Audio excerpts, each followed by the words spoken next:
disciples ont travaillé 3 ans. Au bout de 3 ans, ils s'attendent à quoi? De postes, des richesses, de maisons, de l'argent. Quand ils ont fini, leur ministère a été validé, pas par l'argent, pas par une parcelle, par la croix. Qu'est-ce que tu feras si quand tu as servi Dieu, tu as fini et ton salaire, c'est la croix? C'est la question que Dieu m'a demandé de poser à un missionnaire ici. Ils ont vu la croix à la place de l'argent. Ils s'attendaient tellement à des honneurs qu'ils ont désespéré. Pierre retourne à la pêche. Pourquoi? Parce qu'il a un sentiment dans son cœur, j'ai échoué. Parce qu'il voulait que la couronne soit quelque chose de palpable, de visible, une chose liée aux honneurs. Dieu ne paye toujours pas comme tu penses. Je suis venu clôturer ce message en parlant à quelqu'un. Tu as servi, tu as fait des efforts, tu as craint Dieu. À la fin, tu t'attendais à quoi? Tu t'attendais à l'argent, tu t'attendais à un mariage, tu t'attendais aux acclamations. Tout ce que tu as vu, la croix. Tout ce que tu as vu, c'est un combat. Tout ce que tu as vu, c'est un rejet. Tu commences à te dire, j'ai servi Dieu pour ça, j'ai jeûné pour ça, j'ai gardé mon corps pour ça. Tu commences à te poser des questions. Dieu m'envoie te parler ce soir. Dieu ne valide toujours pas comme les hommes. Parfois nous voulons croire, nous voulons voir, nous voulons que les hommes applaudissent pour qu'on accepte qu'on a servi Dieu. Je serais un mauvais pasteur si je ne te prépare pas. J'ai tellement envie de te dire des belles choses, mais je serais un mauvais pasteur si je ne te dis pas tout ce que j'ai appris sur mon chemin. Parfois tu serviras Dieu, parfois tu te battras pour la famille. Et à la fin, la croix. Sur terre, le rejet. Laisse-moi t'expliquer c'est quoi la croix. C'est un échec apparent. Quand tu regardes, tu dis, j'ai échoué. Mais c'est à la croix que Jésus crie, tout est accompli.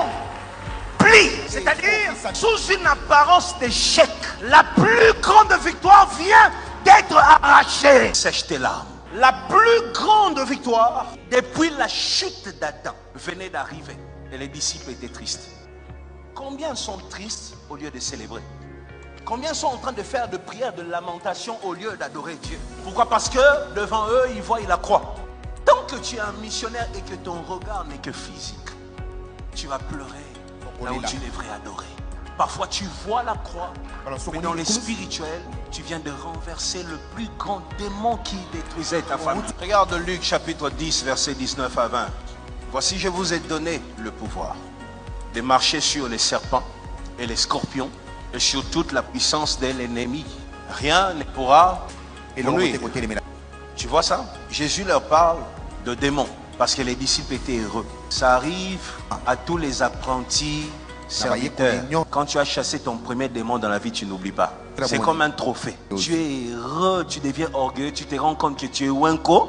Les disciples étaient heureux. Ils viennent, ils louent. Persévérante.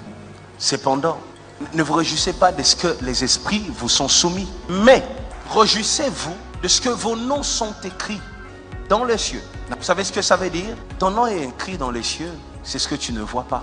Quand un démon s'agite, tu aimes les spectacles que tu vois. Jésus leur disait que votre joie ne soit pas basée sur ce que vous voyez. Que votre joie soit basée sur ce qui se fait en esprit. C'est que vous ne voyez pas. Tu es pasteur et tu dis ça. Tu es sûr aux yeux de l'autre côté? Vous savez, moi je suis sûr. J'ai la grâce d'être fils d'un pasteur à la base. Je suis sûr qu'il y a des choses, des belles choses que je vis dans ma vie qui ne sont même pas les fruits de mes prières. Il y a des choses que mon père a fait pour Dieu et Dieu l'a payé au travers de moi. Ton regard est sur les choses visibles. Voilà pourquoi tu es frustré. Tu ne sais pas dans les spirituels combien d'hôtels tu as détruits tel que tu es assis là. À partir d'aujourd'hui, change ta vision. Ta louange, ton adoration dépendra de ce que tu sais. Aujourd'hui, nous sommes très zélés quand il faut chasser un démon. Mais quand il faut adorer, on n'y arrive pas. J'ai dit ici, on adore. J'ai vu des gens assis. Parfois parce qu'ils ne trouvent pas une raison pour adorer Dieu. Il y a de raisons. Le problème est simple, nos regards sont physiques. Si les hommes ne valident pas ta mission, ils acceptent les autres, pas toi. Ne sois pas triste. Va au pied du Seigneur, demande-lui. Seigneur, toi tu es content ou pas? Toi, tu as accepté ou pas? Toi, tu as aimé ou pas? Au début de mon ministère, j'ai fait des erreurs et je te prêche pour que tu ne fasses pas les erreurs que moi j'ai commises. Qu'est-ce qui réjouit ton cœur? C'est que tu vois ou c'est que Dieu te dit? Qu'est-ce qui te décourage? Ce que tu vois ou ce que Dieu te dit? Si tu es attaché au sensationnel, tu ne seras pas un bon missionnaire.